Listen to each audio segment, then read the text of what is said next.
Executives from around the country to try to help the industry at large have perspective on all the major decisions that leaders like yourself are having to make to maintain a vibrant and healthy industry. And specifically, of course, vibrant and healthy companies that make up our industry. So I want to ask you, what are the priorities you have right now and the big decisions that you're having to make to help shape the future of your organization? So that's a huge question, Casey. In times like this, you look at the challenges and the decisions that we have to make on a daily basis in a normal environment. And today that's on steroids.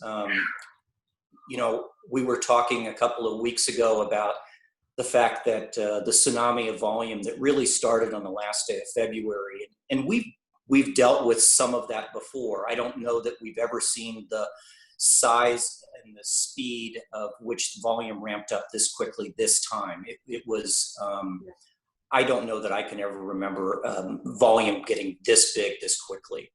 And the capacity challenges that we knew that would be imminent as a result of it and the decisions that we would have to make. But then you couple that with the work at home, the stay at home requirements that you had to pivot with. But that was just the tip of the iceberg. I mean, all of a sudden we woke up one morning and we had a meaningful earthquake 5 miles from the epicenter. Was 5 miles from our center in Salt Lake City, where we have 300 employees. Now, the good news is we didn't have anybody hurt. We didn't have any outages, but it shook people up. So you're like, when did the locusts show up? We had, in addition to that, a wire system. 90 out of the top 100 banks in the country use a national wire service to help clear their wires. And we woke up to find out that they had been hacked by ransomware and their system was completely shut down. And so we spent the better part of 24 hours trying to figure out how to stand up immediately, not only a secondary system, but a tertiary system, because our primary system had never shown any issues at all. And so the things that just keep popping up is a little bit like whack-a-mole. We were so happy that our technology was as resilient as it was. We had some challenges the day one, but literally we had an incredible IT department that was able to change us from an environment where we had very few people working at home to where we had 1,100 people working home in a matter of a couple of days. And to put that into perspective, we had issued laptop computers to all of our employees, about 700 out of 1,100. And we thought that those were the folks that self-selected that they would choose to have one versus a desktop. But we had 400 employees for whatever reason that said that they wanted to keep a laptop or a desktop, and we did. And then we found out that those folks, we let some of them take the desktops home with them, right? But you have to configure it differently. And so our IT folks worked in shifts, and they literally worked around the clock and reconfigured, reprogrammed 400 desktops so that those employees could take them home with them, because we didn't have an inventory of laptops to be able to do that. But just the things that keep coming up on a daily basis are spectacular. I mean, it's humbling. I think the unsung heroes, quite frankly, are these IT professionals, because all of us are functioning effectively because of them. And without them, I think this tsunami would have been that much worse, if you will. Because I keep thinking we can't function without it. All right, so right now, everything that I'm hearing, from the non-QM to the jumbo implosion to servicing to liquidity to the warehouse lines, I could just go on and on. What are your greatest priorities right now? Our customers and our employees, and it's really that simple. And being able to get all of the loans through the system to make sure that we're taking care of our customers, but not at the expense of our employees. And so we had to pull some levers quickly to make sure that we didn't do the proverbial eat more than you can, or chew more than you can eat.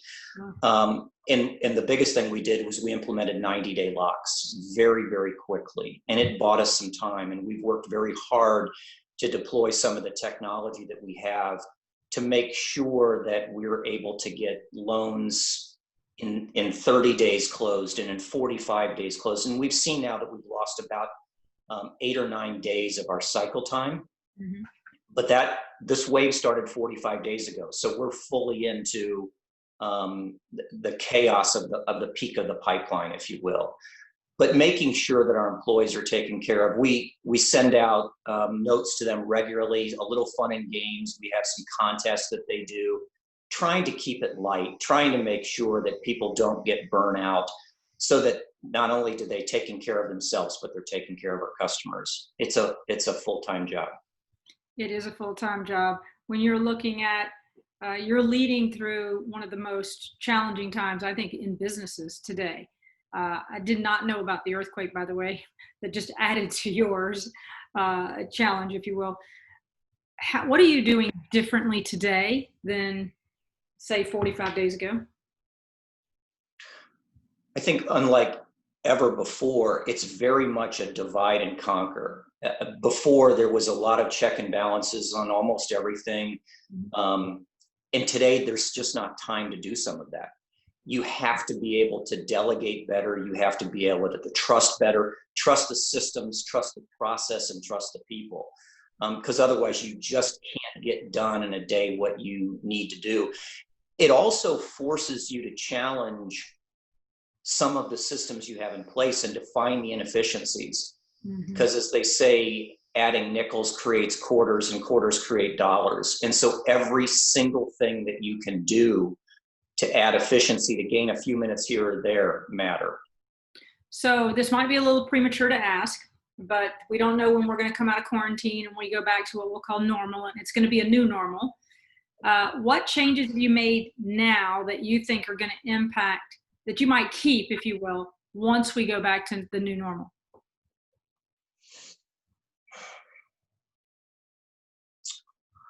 Well, there's a couple of things. One is that in order to get the loans that we have through the pipeline, we shut down every single corporate initiative that we have in the entire organization.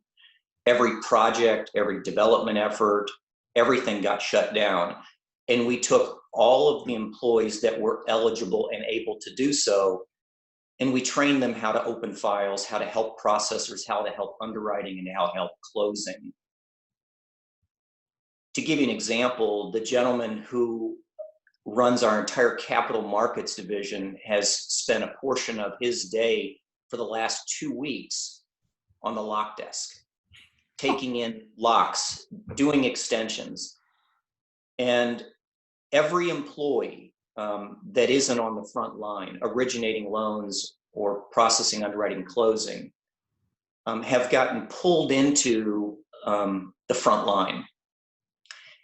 And I think not only has it created insights, awareness, respect, appreciation, but it also has given us the ability to show that we can pivot and that we as an organization can take folks into another area and cross-train them quickly, and it creates job enrichment, job satisfaction, and gives us capacity to do more and faster. I think we're going to challenge that task or that approach going forward. And I'm not sure exactly when and how, but I think it's been a learned lesson for sure. Okay, and what was your second that you said you might keep? I think the idea of working from home. We have some employees that hate it, and we have a number of employees that absolutely love it.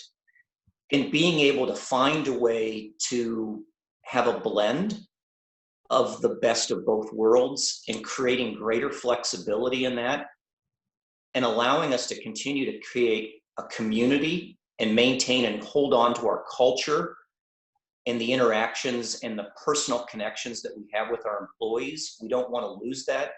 But the benefits, as I shared with you in a previous conversation about, my daughter gaining 3 hours a day of her life, the same goes true for many of our employees. So how can we do more of that and help them have a higher quality of life? those are things that we have to figure out.